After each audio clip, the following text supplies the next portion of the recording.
Hi everyone, my name is Bridget and welcome to my channel. This is the second video in my three-part series on our divine inheritance. When I first began my walk with God, there was one teaching of Jesus that I struggled to understand. He said, "Enter through the narrow gate, for the gate is narrow and the way is difficult that leads to life, and few find it." I would often ask God, why? If you desire all your children to know you, to live in peace, and to experience the fullness of life, why would so few find the path? Over time, God revealed something profound to me. The narrow path is not narrow because God is excluding people. It is narrow because it requires us to surrender everything that is not aligned with who He created us to be. It asks us to trust Him more than our fears, our conditioning, and even the identity we built over a lifetime. Many of us spend our lives believing we know who we are. We build our identity through our upbringing, our culture, our achievements, our failures, and the expectations of others. We inherit beliefs about success, security, relationships, and even about God Himself. Because these beliefs are familiar, we assume they are true. But when God begins to awaken a soul, He gently asks a different question. Will you trust my truth more than the life you have always known? That is the beginning of the narrow path. I've spoken before about leaving behind the old self, but I feel deeply called to return to this message because I believe it is one of the most important realities of our spiritual journey. This path is not about making small improvements to an existing life. It is about allowing God to create something entirely new within us. Jesus never called people simply to add Him to their life they already had. He called them to follow Him. When He approached fishermen, they left their nets. When He called His disciples, they left certainty for faith.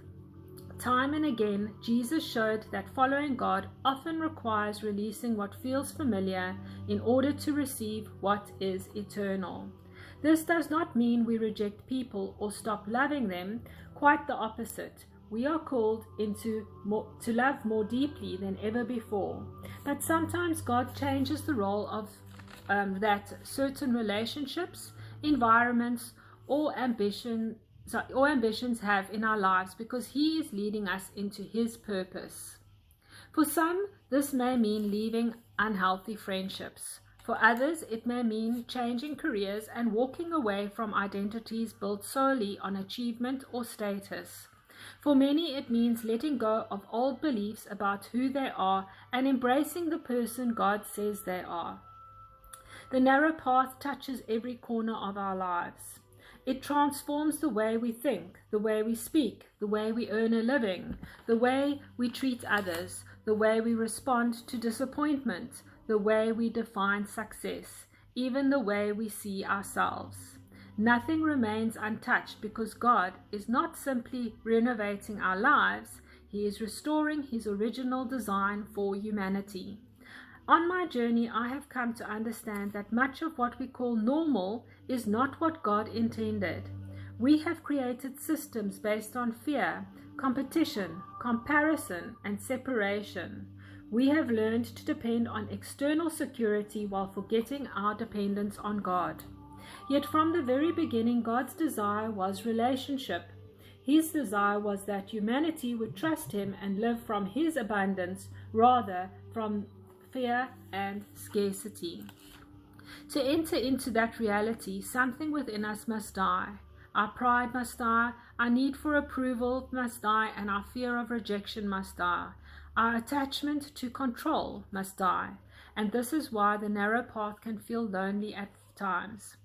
There may be moments when people no longer understand you. Some may think you have changed, and they are right.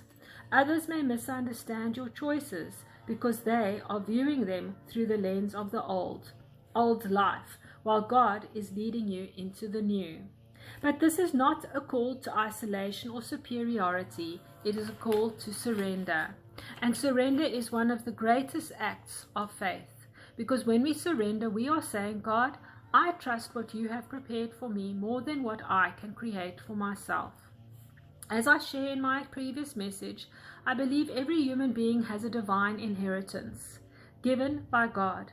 It is our birthright to live in relationship with Him, to know His peace, His guidance, and His providence. But an inheritance is not merely something we talk about. It is something we step into and live. This is why the narrow path matters.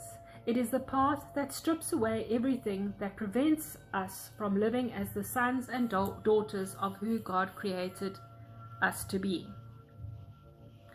As we surrender the old self, we begin to walk into the life that has always been prepared for us. I believe this is how we begin to claim our divine inheritance, not by striving and status and worldly success, but through trusting God enough to follow wherever He leads. What I have discovered is that every time God asked me to release something, He was never trying to take it from me. He was making room for something greater. As fear left, peace entered. As striving left, trust grew. As control left, guidance appeared. As old identities fell away, I began to experience more of who God created me to be. And with that came something priceless: God's providence. Providence is not merely simply having our needs met. It is living with the awareness that God is guiding our steps. It is seeing doors open that we could never have forced open ourselves. It is recognizing that we are no longer carrying life alone, but walking in partnership with the one who created us. Jesus told us to seek first the kingdom of God and His righteousness, and all these things will be added unto you. I believe He was describing a way of living where our first pursuit is alignment with God, trusting that everything else will find its right place. This to me is our birthright, not a life free from challenges, but a life lived under God's guidance, provision, and peace. I also believe this is how we begin creating the kingdom of God on earth. We cannot build God's kingdom while living from fear, ego, and the old patterns of this world. The kingdom is revealed as each one of us allows God to transform our hearts and then express that transformation through the way we live. When enough of us choose this path, we become co-workers with God in bringing His love, justice, mercy, and peace into the world. We become way shows for those who still awaken to who they truly are. The world tells us to accumulate more. The world says our worth depends on what we own. The kingdom says our worth has always been given by God. The world encourages competition. The kingdom calls us into comparison. The world teaches us control. The kingdom teaches us trust. Perhaps this is why few find the narrow path, because God is not because God is hiding it, but because He asks us to let go of what is familiar and walk by faith. Yet the reward is beyond anything we could imagine. So, I'll see you in the next video. Wishing you a magical day. God bless.